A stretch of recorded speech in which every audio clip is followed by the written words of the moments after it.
El tema que voy a abordar es acerca de los elementos de la comunicación y su aplicación en la entrevista. Actualmente existen 7 elementos de la comunicación, los cuales son el emisor, el receptor, el contexto, el código, el canal, el ruido y la interpretación. Vamos a hablar cómo estos influyen dentro de la entrevista, cuál es su aplicación y su importancia que tienen en ella.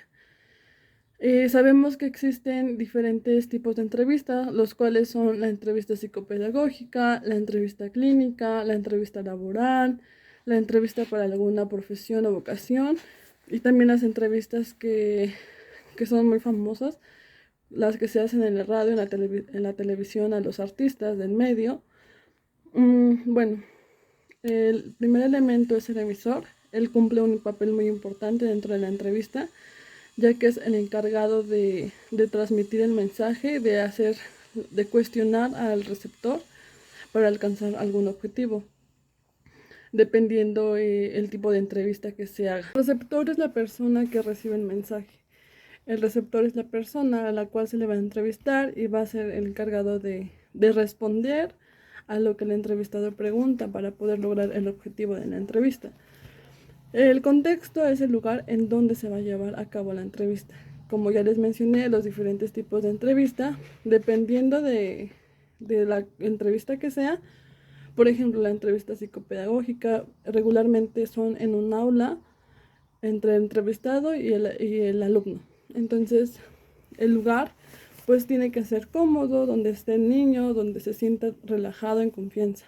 También en la entrevista clínica, en un consultorio donde el entrevistado se sienta igual tranquilo, en confianza y pueda responder a ello. Es muy importante el contexto, ya que influye mucho en que sea una entrevista garantizada, eficaz.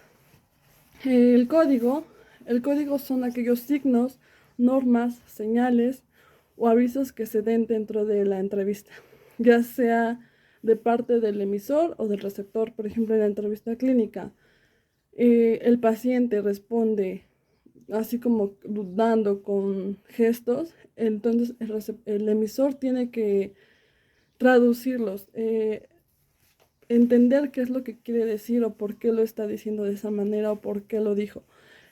Todo eso es muy importante tomarlo en cuenta dentro de la entrevista porque puede dar un significado de lo que se quiere decir o de lo que se pretende alcanzar. El canal de comunicación es el medio por el cual se va a realizar la entrevista. Por ejemplo, cuando acudes a una empresa a pedir trabajo o lo ves por medio de internet y solicitas empleo, regularmente pues tienes que acudir a una entrevista. La entrevista puede ser personal, interpersonal o escrita o no escrita, verbal o no verbal. Supongamos que la entrevista es interpersonal. Bueno, pues es por medio de videollamadas que regularmente ahorita están muy de moda. Se hace una videollamada o una llamada, se hace una serie de preguntas y esa es la entrevista interpersonal, porque no están las dos personas. La personal es cuando acudes a la oficina y estás con el entrevistador y el entrevistado. Hay una serie de comunicación, se transmite el mensaje. La verbal, pues de igual forma, es dialogando con el entrevistado. La no verbal puede ser que acudas a tu entrevista y te den una hoja con una serie de preguntas, pues ahí va a venir y tienes que contestarlas de manera escrita y ya es la entrevista no verbal, que también es válida y es eficaz.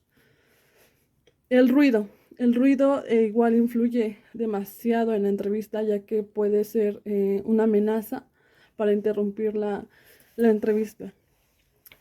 Como cuál, por ejemplo, si es videollamada, se llega a ir en internet y la entrevista pues ya iba a terminar y ya fue interrumpida por ese ruido, entonces echa abajo la entrevista y puede que pues no haya servido la entrevista, no haya sido eficaz.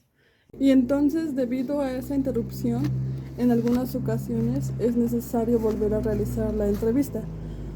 El último aspecto es la retroalimentación.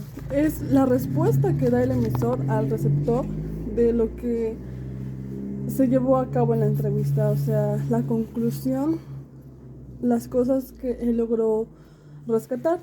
Siempre va a haber una respuesta diferente del emisor hacia el receptor cuando se termina la entrevista, cuando da la retroalimentación. Bueno, entonces eso sería todo. Gracias.